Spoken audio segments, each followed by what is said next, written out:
And many people have been conditioned that all forms of debt are bad. So maybe you're one of those people and you hear the word loan and maybe you just cringe and you might be thinking to yourself, well, won't this just make me a debtor? Well, the fact of the matter is this: there are forms of good debt where you can pay some interest to turn around and make a lot more interest. And that's exactly what the banks do.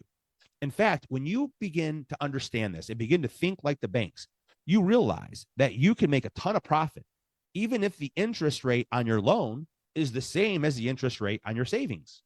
Well, how can that possibly be? You think, okay, if I'm making 6% on my savings and I'm paying 6% loan, isn't that pretty much a wash and I'm not going to make any money? This has everything to do with the difference in the math on compounding interest versus interest on your amortized loans. Let's take a look at another example, guys. Let's say that you had saved up $50,000, but instead of spending the money, you can borrow against it at 6%. And let's say that we pay it back over the course of 25 years. You'll end up paying $46,645 of interest. Notice that with each passing year, the principal is reduced as you make payments. And so each subsequent year, the interest calculation is reduced as well.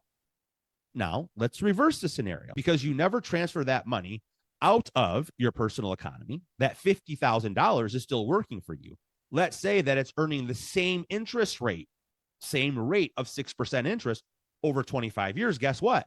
You earn almost $165,000 of interest.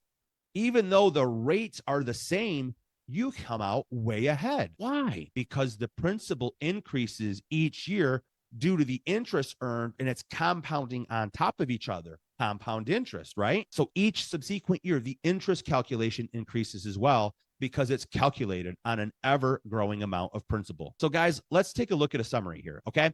We've got $164,593 of interest earned, $46,645 of interest paid. So what is that? That's a difference of how much?